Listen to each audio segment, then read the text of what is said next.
Nobody in that building knew the name of the man who walked through the revolving doors at 8:47 on a Tuesday morning in October. He held his daughter's hand with the kind of grip that said he had been holding it for a long time, not from habit, but from a promise he had made to someone who could no longer hold it herself. Elias Grant wore a charcoal jacket he had purchased from a church thrift sale 4 years earlier for $11. The lining had come loose along the left shoulder, and a button near the right cuff had gone missing sometime during the previous winter. He had meant to replace it. He always meant to replace it. But mornings with a 9-year-old did not leave much room for buttons, and Elias had long ago decided that the things he fixed for his daughter came before the things he fixed for himself. Amara walked beside him in polished shoes she had cleaned herself the night before, her school backpack still on because her father had picked her up from the bus stop on the way here. She did not know exactly what this building was, or what her father planned to do inside it. She only knew that when he asked for things, which was rare, it usually mattered. The lobby of Marchetti Industries stretched wide and cold, all glass and steel and the faint scent of floor cleaner layered over something nervous. Amara noticed it the way children notice weather, not by name, but by the way it pressed against her skin. People moved through the space quickly, faces tight, conversations held low and close like secrets they were afraid of dropping. Through a glass partition that separated the lobby from the interior corridor, a line of employees moved in a slow, defeated procession. Some carried filing boxes stacked to their chins. Others clutched personal items, a framed photograph, a small desk plant, a coffee mug printed with a child's drawing. A woman near the elevator pressed her badge against the sensor, waited for the beep, and stood there an extra moment as though the sound itself was a farewell. "Baba," Amara said quietly, "why are those people carrying boxes?" Elias followed her gaze. His jaw tightened, emotion so small that only someone who studied his face the way Amara did would have caught it. "They're leaving," he said. "Did they want to?" "No, most of them didn't." "Then why are they going?" He considered several answers. He chose the simplest one. Sometimes people make decisions about other people's lives from very far away, and by the time the people affected find out, the decision is already made. Amara turned back to the window and watched the man in a wrinkled dress shirt carry a single box to his car. She watched him set the box on the hood, lean both hands against the metal, and stand there with his head bowed for a full minute before he opened the door and drove away. "That's not fair," she said. "No," Elias agreed. "It's not." He did not tell her that the decisions being made inside this building were the reason he had come. He did not tell her that the technology division, the division that employed more than 3,000 people, was scheduled to be sold before the end of the week to a firm that had every intention of gutting it. He did not tell her that the blueprints for the machines on every floor of that division had been drawn by his own hand, 12 years ago, in a small apartment where her mother used to bring him coffee at 2 in the morning and remind him that even engineers needed sleep. He simply placed his hand over hers on the armrest and let the quiet carry the things too heavy for words. The security guard at the front desk scrolled through the digital roster twice and looked up with the expression of someone who had already decided the answer. "I don't have a Grant on the list for today. You here for the maintenance interview? That's on 2. "I'm here for the board session," Elias said. "If you could deliver this envelope to Chairman Marchetti's office, I'll wait." He placed a sealed envelope on the counter. The guard turned it over and noticed the embossed seal on the back, a detail that seemed to briefly complicate whatever assumption he had already settled on. He made a call, spoke in a voice too low to hear, and pointed toward a row of chairs near the far window. An older janitor pushing a supply cart paused near their chairs. He was dark-skinned like Elias, with the slow, deliberate movements of someone whose body had spent decades doing work nobody thanked him for. He smiled at Amara, pulled a peppermint from his breast pocket, and held it out. "You want a peppermint, sweetheart?" Amara looked at her father, who nodded. She accepted it quietly. The janitor turned to Elias. "Job applications are on the second floor, brother. They're hiring custodial and loading dock, last I heard." No malice in the words. The man saw what anyone in his position would have seen.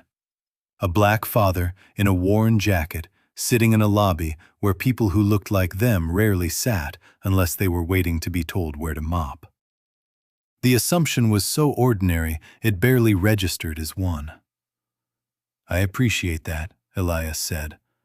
"I'm right where I need to be." The janitor studied him for a moment, nodded, and moved on. The small kindness, offered freely to a man he believed had nothing, settled somewhere inside Elias's chest and stayed there, warm and human, like a coal that had not gone out. "He was nice," Amara said. "He was," Elias agreed, "and he meant it. That peppermint, offered without condition, would stay with him longer than anything the executives upstairs would say that morning. 26 minutes later, a young woman in a tailored gray dress appeared at the edge of the lobby and called his name. She hesitated when she saw Amara. "The session is board members only, sir. Perhaps your daughter could wait?" "She comes with me," Elias said. Not sharply, but in the tone of a man stating something not open for discussion. They rose 17 floors in silence.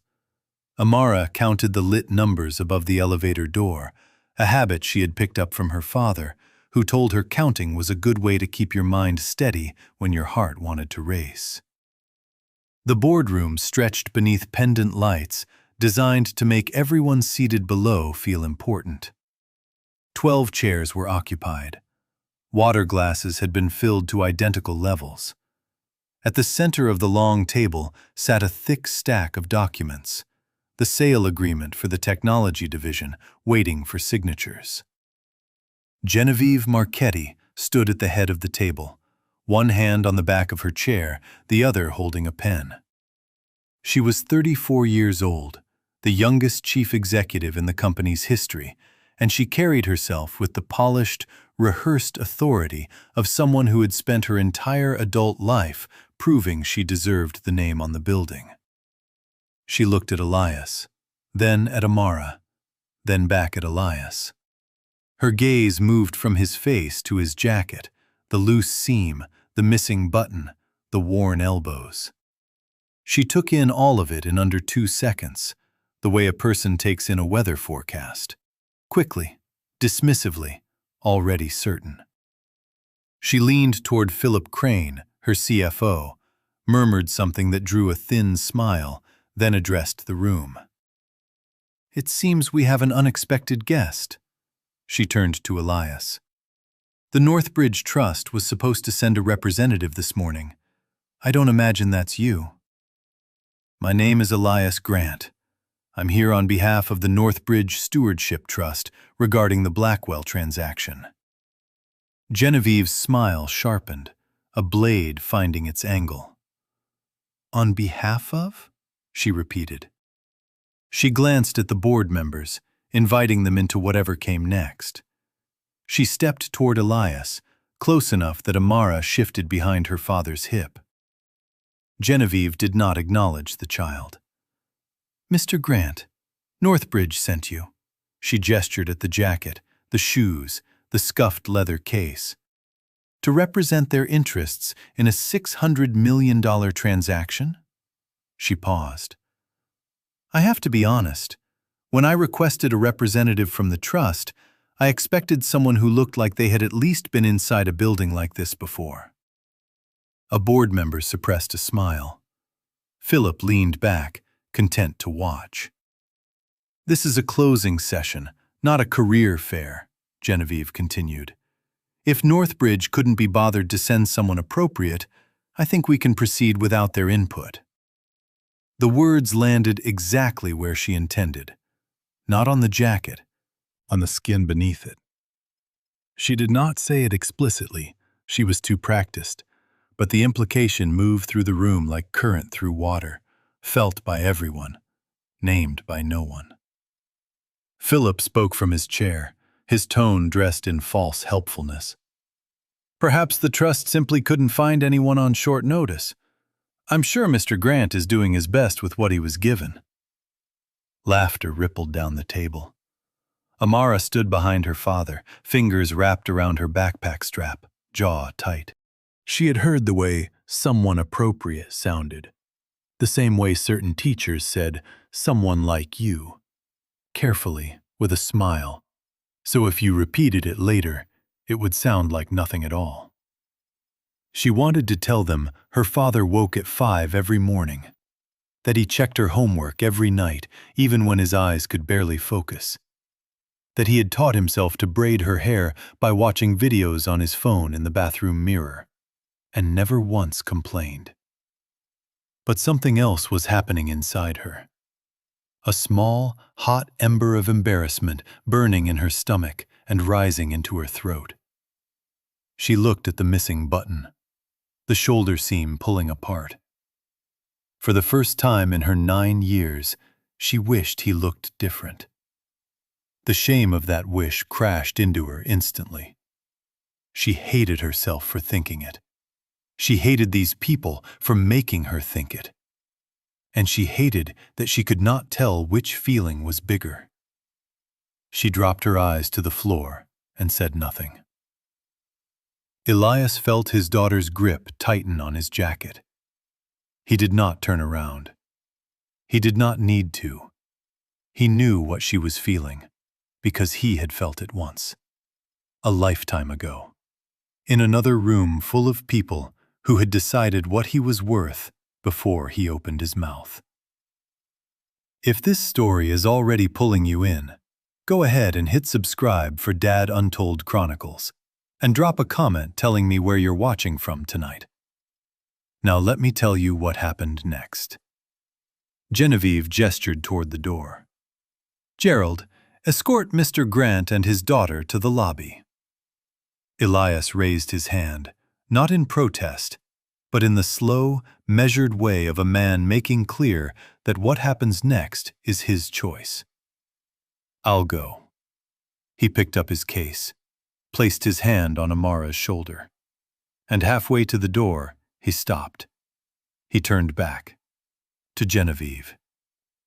"Ms. Marchetti." His voice was quiet, almost gentle.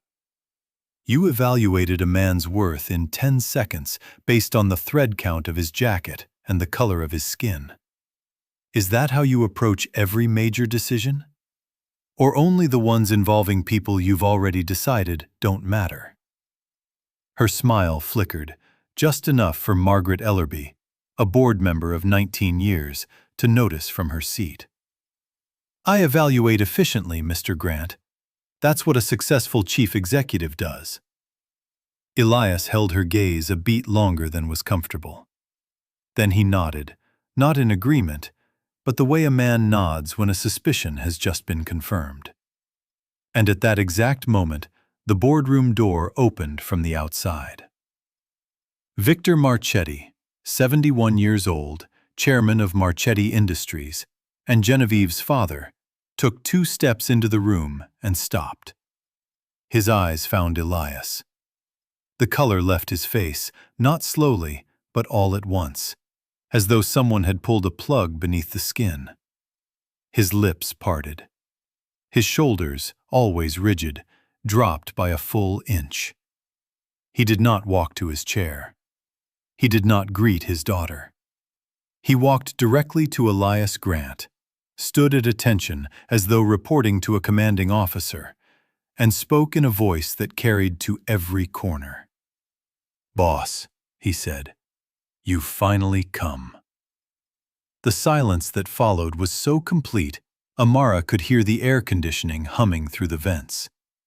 12 board members froze. Philip's arms came undone. Margaret Ellerby set down her pen. "Dad," Genevieve said, "what are you doing? This man he's just—" "He is not just anything, Genevieve." Victor's voice cut through without rising. He turned to the room. "Elias Grant is not a representative sent by the Northbridge Trust. He is its founder, its sole steward, the holder of every Class A voting share that carries final authority over this company's strategic decisions, including the sale you are attempting to close today." He paused. The room did not breathe. 12 years ago, when this company was 90 days from collapse, Elias Grant folded his own firm, its patents, its capital, its entire engineering architecture, into the rescue plan that saved 4,000 jobs. He asked for nothing except the voting shares now held in trust. No board seat, no title, no recognition. He refused all of it. Victor looked at his daughter. For the first time in her adult life, Genevieve saw shame in her father's eyes. "The man you just tried to remove from this room," he said quietly, "can end your position as chief executive with a single signature." Genevieve gripped the table edge with both hands. Philip's expression rearranged itself so quickly that Elias noted the change, along with the direction of Philip's glance, which darted toward the exit rather than toward his employer. Amara stood still, her heart hammering. She looked up at the man in the $11 jacket, the man she had been ashamed of minutes earlier, and saw him the way the room was being forced to see him. Not as the father who couldn't afford a new suit. As the man an entire building had just learned to call boss. She did not yet understand all of it, but she understood, with the clarity children possess in moments of revelation, that something enormous had shifted, and her father had been carrying it, silently, for longer than she had been alive. Who is Elias Grant, really? And what did he sacrifice 12 years ago that not even his own daughter has ever been told? Stay with me. The truth is coming, and it will change everything. For a long moment, nobody moved.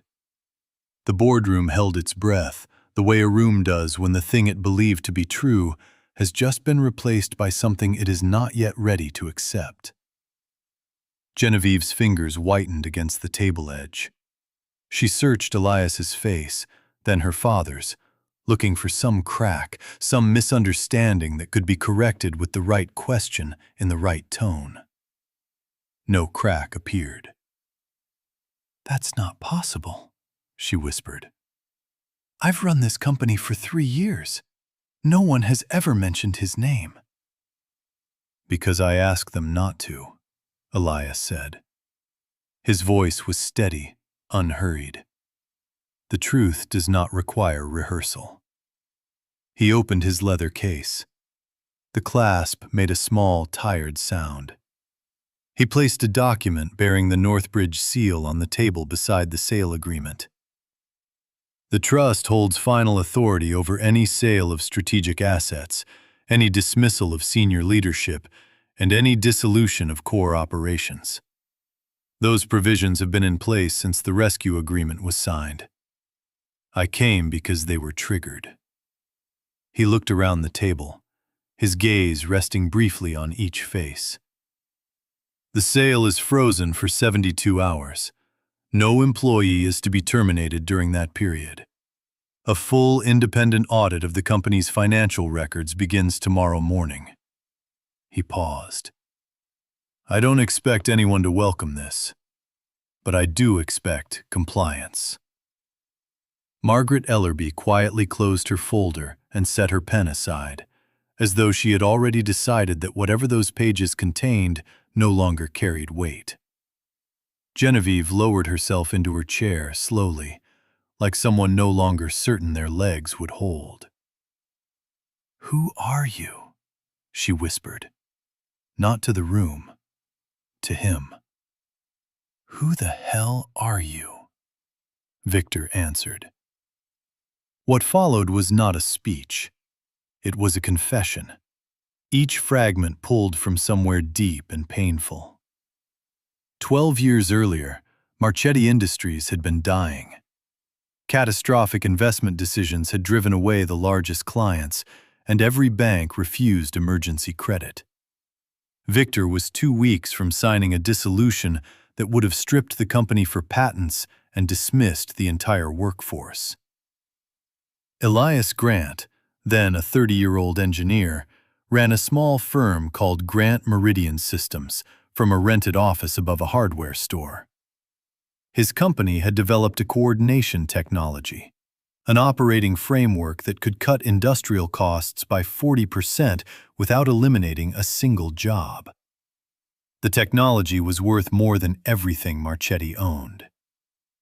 He came to my office on a Thursday afternoon, Victor said, his voice thinning. No appointment, no attorney. Just a laptop and a proposal the banks had rejected twice because they didn't believe anyone would give away that kind of leverage voluntarily. Elias proposed a rescue, not an acquisition, not a buyout. He folded his own firm's technology, patents, and capital into Marchetti Industries in exchange for a single asset: the Class A voting shares that gave him permanent oversight over the company's most consequential decisions. No board seat, no salary, no royalties on his own patents. I asked him why, Victor said. He told me he'd watched his own mother lose her factory job when he was 11. Watched her come home, sit at the kitchen table, and stare at the wall for 2 hours before she could bring herself to tell him. He promised himself that if he ever had the power to prevent that from happening to someone else's family, he would use it. The room was silent. Margaret had stopped writing. A board member pressed his knuckle against his lip. And then, Victor said, his wife died. Amara's grip tightened on her father's hand. She had been listening with the watchful stillness of a child who senses the story being told is also her own. She knew her mother had died the way she knew the sky was blue, a fact so woven into her life she could not remember being told. Her mother's name was Nadine. She had been a nurse.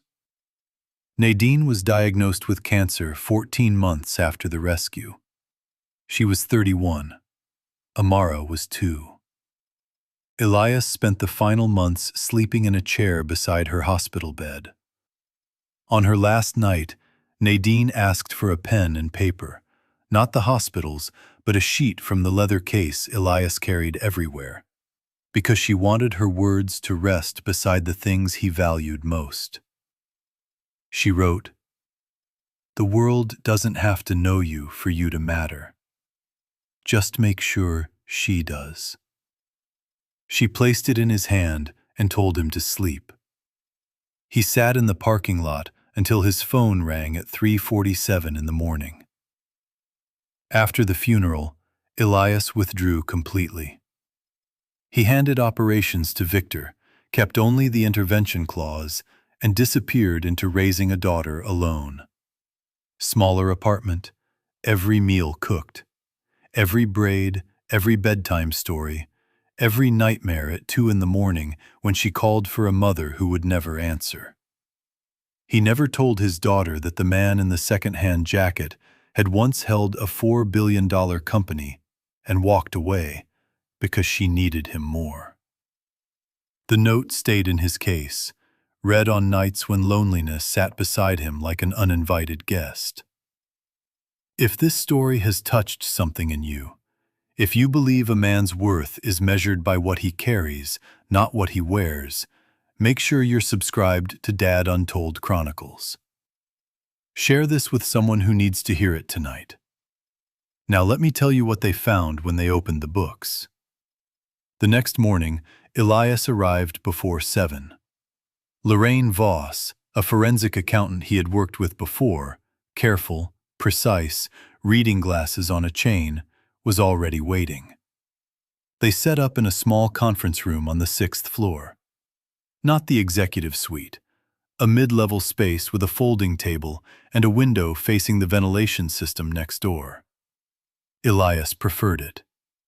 He had always done his clearest thinking in rooms that did not try to impress him. Lorraine's overnight findings were meticulous and devastating.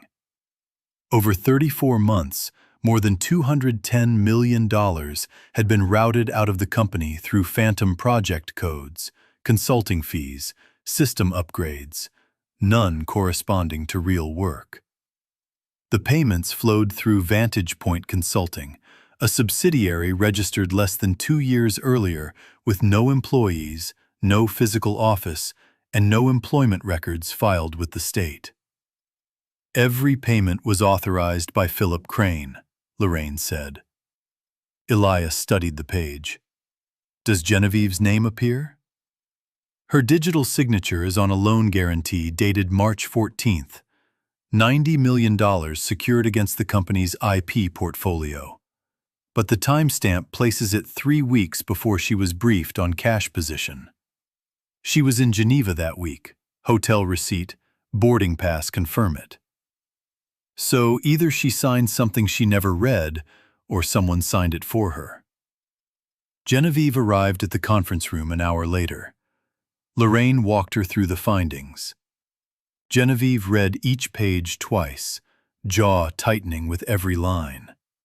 When she reached the forged guarantee, she set it down and pressed both palms flat against it. I didn't sign this. I know, Elias said. He used my credentials. Philip used my credentials to authorize a loan I never saw. Yes. And the quarterly reports showing stable reserves? Falsified. All of them. The company was never insolvent. It was made to look insolvent. The difference is the point. That afternoon, instead of continuing from the conference room, Elias took Genevieve downstairs to the production floor, the technology division, still humming with activity. She had visited exactly 3 times in 3 years, each time surrounded by managers who guided her path. This time she arrived in tailored clothes that announced her presence before she spoke. Elias, in his $11 jacket, drew no attention. He moved through the space the way water moves through a channel it has traveled before. A veteran engineer named Curtis Devane, white-haired and slow-moving, stood at a drafting display near the west wall. When Elias passed, Curtis looked up and looked again. "Lord have mercy," he said. "It's you." He took Elias's hand with both of his. Then he turned to Genevieve. "You see that blueprint?" He nodded toward a framed schematic on the wall, precise ink lines, a signature in the corner. E. Grant. "Every machine on this floor runs on architecture this man designed.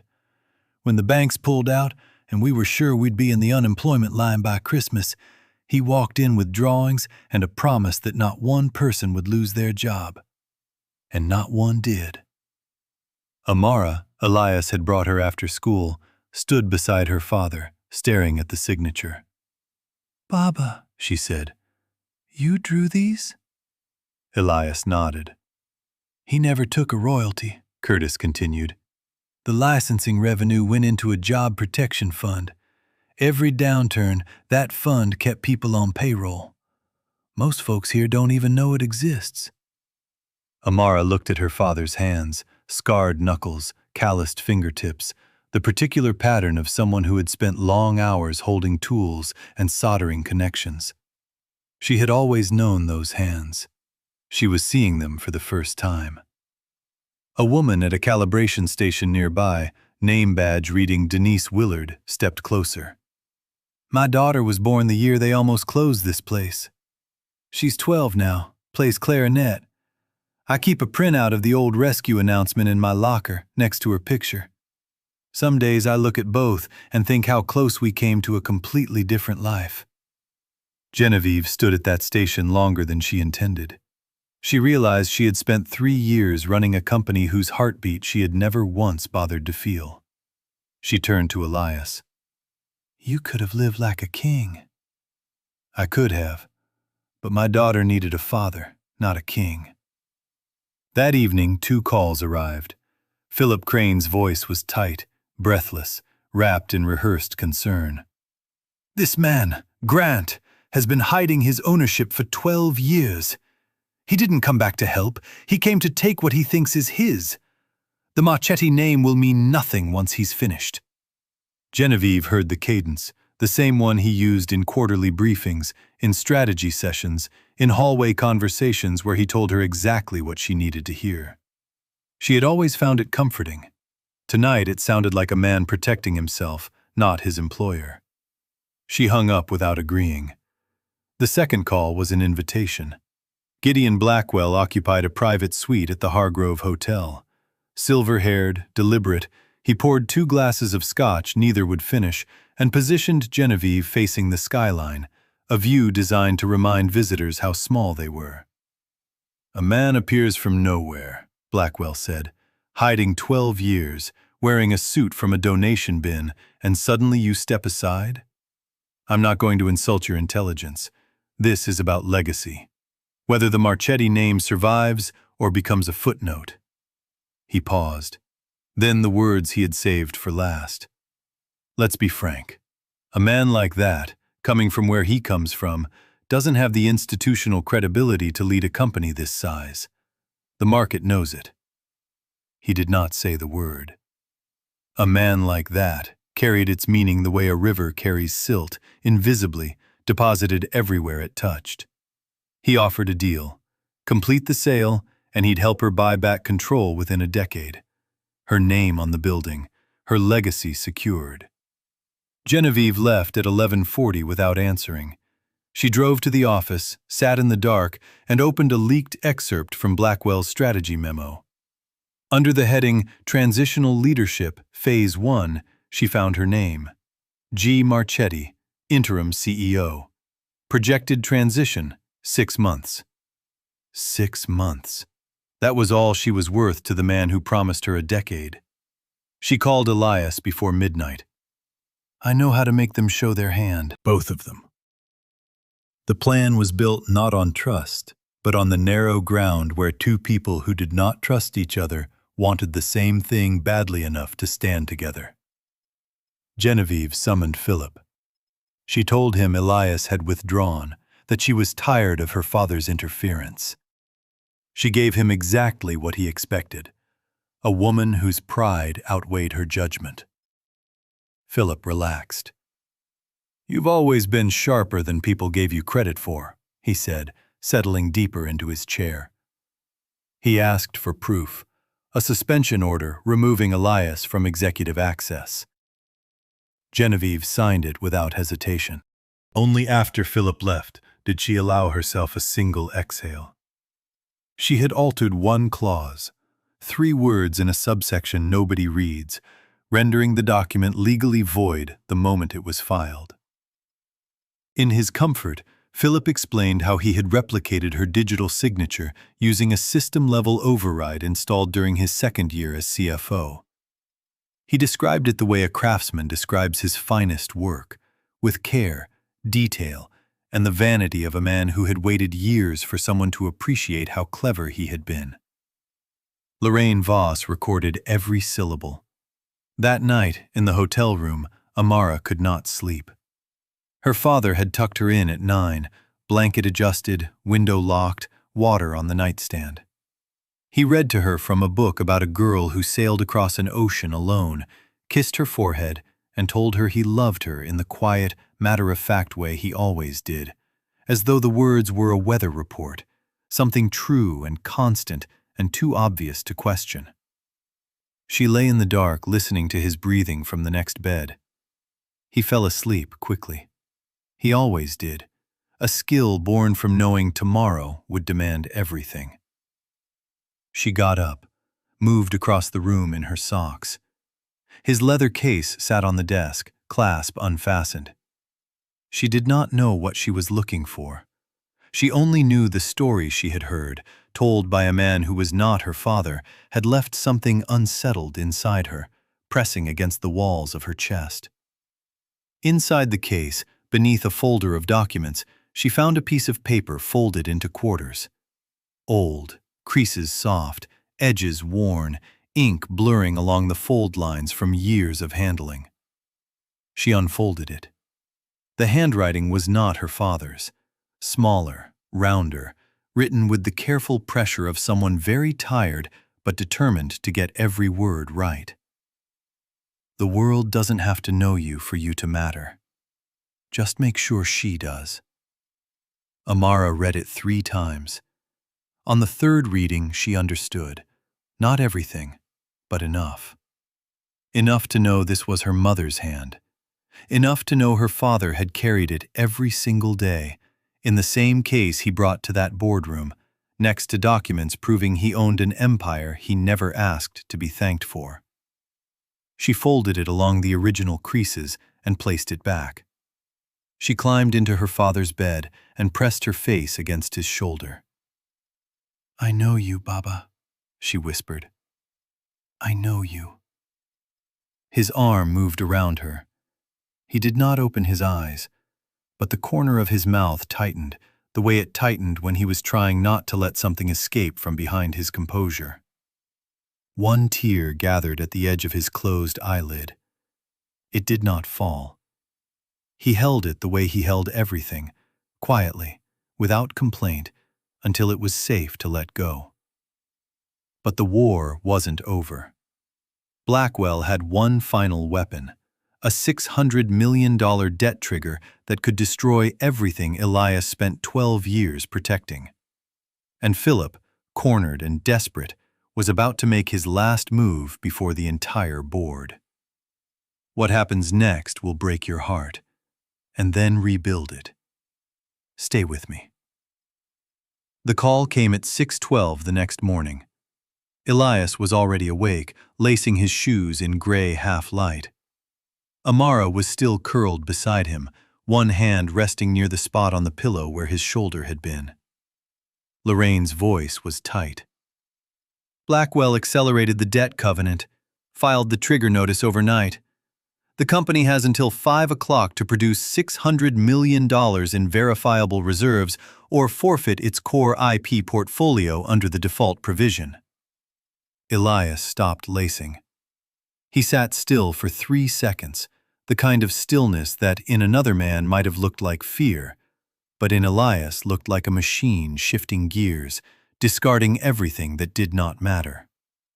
He woke Amara gently, helped her dress, called the school.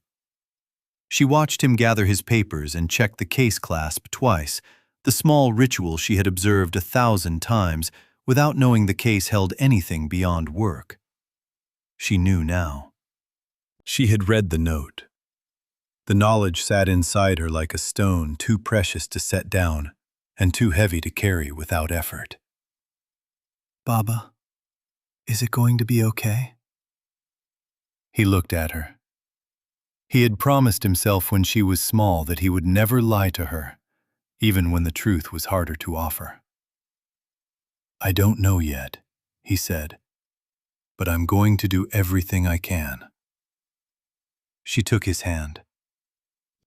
They walked to the elevator together, her backpack bumping against her hip, his jacket still missing the button she could not stop noticing now.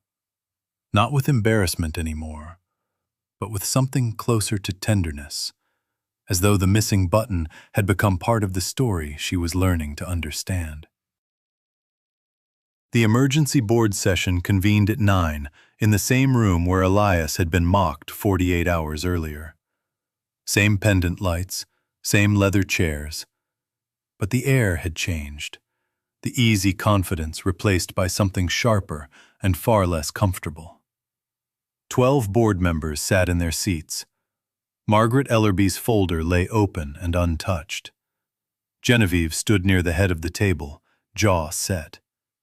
Victor sat in the corner, no longer at the head of anything.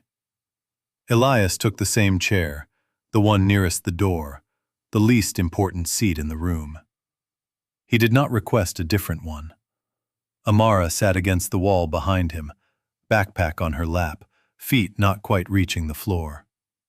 She watched everything with the stillness of a child who has realized that what is happening will determine the shape of her life. At 9:07, the doors opened. Gideon Blackwell entered, flanked by 3 attorneys in matching dark suits carrying identical black binders. He moved with the stride of a man who believed the outcome was already settled. Behind them, 2 paces back, walked Philip Crane, composure held carefully, eyes avoiding everyone's. Blackwell placed a document at the center of the table. The covenant has been triggered. Marchetti Industries must produce $600 million in reserves by 5 o'clock, or its core IP portfolio transfers to Blackwell Crown Capital. He looked around the table. His gaze lingered on Genevieve, a faint, pitying glance designed to remind her of everything she would lose. "This is not personal," Blackwell said. "This is arithmetic." Philip stood, a calculated move, attacking before anyone looked too closely at him. He gestured at Elias's jacket as though it were evidence. "This man concealed his ownership for 12 years. He hid behind a trust, avoided accountability, and let this board operate under false assumptions. What kind of man hides his power for a decade and demands to use it only when it benefits him?" Several board members shifted. A woman across the table glanced at the worn elbows, and something in her expression hardened. Margaret Ellerby did not move. Later, she would tell a reporter his outrage seemed remarkably well rehearsed for a man supposedly caught by surprise. "Mr. Crane," she said, her voice cutting clean, "you haven't addressed why the financial statements you personally certified bear so little resemblance to yesterday's audit. $210 million to a company with no employees, no office, no operations. That's not a timing adjustment, that's a hole." Elias let the silence fill the room for 5 seconds. Then he reached into the leather case, the same case that held Nadine's note and every piece of Lorraine's evidence, and withdrew a sheaf of age-yellowed papers bearing signatures in ink that had long settled into the fibers. "This is the original rescue agreement," he said, placing it at the center of the table. "Signed 12 years ago by Victor Marchetti, the participating banks, and the Northbridge Trust." He smoothed the pages with the palm of his hand, the same hand that had designed blueprints, braided his daughter's hair, and held his wife's fingers the last night she was alive. Under Section 14, the Northbridge Trust purchased the original rescue loan in full. Subsequent parties retained interest payment rights, but no transfer of strategic assets can occur without a countersignature from the trust. He looked at Blackwell. "Your covenant triggers a payment obligation, not a transfer. The distinction is the reason I kept this document in my personal possession for 12 years. Because I understood that someone might eventually try exactly what you are attempting now." Something behind Blackwell's eyes, cold and certain only moments ago, went still. "The digital copies circulating through the company's systems were altered," Elias continued. "The original was not. It has never left my hands." Lorraine distributed the forensic report. Falsified reserves, the phantom subsidiary, the stolen signature, Philip's commission. Data transmissions traced to Blackwell Crown. Every thread of a scheme woven over 34 months by a man who had spent those months complementing the judgment of the woman he was betraying. Genevieve read the final page and stood. "I owe this room an accounting." Her voice was steady, but the effort showed in the tension at her throat. "I was told the company was insolvent. I believed it. I didn't question the numbers because I trusted the man who presented them. I didn't visit the production floor because I believed leadership meant making decisions from above. I signed documents I should have read more carefully. I allowed my pride, my need to prove I deserved this position, to blind me to the possibility that someone was using that pride against me. She looked at Margaret Ellerby. I'm not going to blame Philip Crane for my failures. He exploited a weakness that was already there. The distance between this room and the people in this building was a distance I created. That distance made everything else possible. She placed a single sheet on the table. This is my resignation, effective immediately. Elias did not accept it. He did not refuse it. He let it sit for a deliberate moment. Ms. Marchetti, resigning is the easiest thing you could do right now. It requires nothing but a signature and a walk to the elevator. The harder thing, the thing that will determine whether you're actually the leader you've claimed to be, is staying. Genevieve's eyes carried the sheen of someone holding something back. If you stay, these are the conditions. Every pending termination is reversed immediately.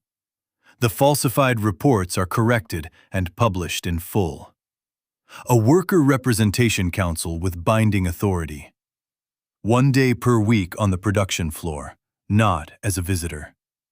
And your father steps down permanently, accepting responsibility for the private agreement he signed with Blackwell years ago. He paused. These are not suggestions. Genevieve looked at Victor. He sat with his head bowed, eyes fixed on nothing. His silence was its own acceptance. I accept, she said. She did not negotiate. She accepted the way a person accepts a sentence that is just, with the recognition that the cost equals the damage that made it necessary. Philip Crane was suspended within the hour. 2 compliance officers escorted him to collect his belongings. By the time he reached his desk, news had spread through every floor, carried not by announcement, but by the simple absence of a man who had once seemed immovable. Employees in the hallway offered none of the deference they once provided. They looked through him the way people look through glass once they realize what they saw was never solid. Blackwell followed shortly after, walking out without a word, his attorneys trailing with binders unopened, arguments rendered irrelevant by a 12-year-old piece of paper that had never left a worn leather case. When the room was quiet, Victor rose. He walked to Elias, stood before him in the same posture as before. Boss, he said. Let me. Elias raised his hand, gently. Don't. I didn't come back for that. He looked past Victor toward the employees who had gathered near the glass partition. They had come without being summoned, secretaries, engineers, floor supervisors, a mail clerk still holding envelopes, the security guard from the lobby who had directed him to the maintenance office 2 days before. Someone opened the partition, and the 2 spaces became one. You're not standing here because of me, Elias said. You're standing here because the people in that room chose to protect what matters instead of selling it. That's not my doing. That's your worth. It always was. No one applauded. A woman pressed her hand to her mouth. The security guard from the lobby stood at the edge, quietly reconsidering every assumption he had made in 48 hours. Genevieve stepped down and stood level with the workers. Among them, for the first time, in the weeks that followed, the company changed. Not with headline speed, but with the slow patience of something rebuilt from the foundation. The Worker Representation Council met in the boardroom itself. Genevieve attended in the middle row, notebook open, writing names she should have known months ago. Margaret Ellerby was appointed to lead the reconstituted board. The falsified reports were corrected line by line and republished in full. Harold Jessup, a machinist of 22 years terminated under Philip's authority, was reinstated with full back pay. On his first day, Genevieve shook his hand at the production floor entrance. I didn't expect an apology, Harold said. I just wanted my job. He paused, then smiled. Getting both kinda caught me off guard. She kept that sentence framed on her desk, in front of her awards, not beside them. Elias turned down everything: the office, the title, the corner suite. He accepted only a temporary advisory role and kept his visits brief, arriving early, leaving before evening meetings. What mattered was dinner at 6, homework at 7. The small apartment where he had chosen to build a life no balance sheet could measure. Victor spent his retirement walking the production floor without agenda, learning names he should have known decades earlier. On a Friday in late November, Genevieve found Elias packing his case in the 6th-floor room for what she suspected was the last time. She placed a small box on the table, wrapped in plain brown paper. He opened it. Inside, on a square of cotton, lay a single button, dark charcoal, matte finished, sewn onto matching fabric with thread chosen with painstaking care to match his jacket's weave. "When you walked into that boardroom," Genevieve said, "I looked at your jacket and decided I knew everything I needed to know. I thought the missing button told me who you were." Something moved behind her expression. Not tears, but the tremor that comes just before. "I was wrong. The button didn't tell me anything about you. It only told me everything about myself." Elias turned the button between his fingers, fingers that had drawn blueprints, braided hair, held a dying woman's hand, carried a note for 9 years without showing it to another soul. "A suit only tells people how much a man spent that morning," he said. "What he does for the person standing in front of him, that tells them everything else." He placed the button in his jacket's inside pocket, next to the fold of paper bearing Nadine's handwriting, and closed the clasp with the quiet, final sound of something being put to rest. Amara appeared at the door a few minutes later, backpack on one shoulder, school shoes scuffed from the playground, a red leaf turning slowly between her fingers. "Ready, Baba?" He looked at her. 9 years old. Her mother's eyes.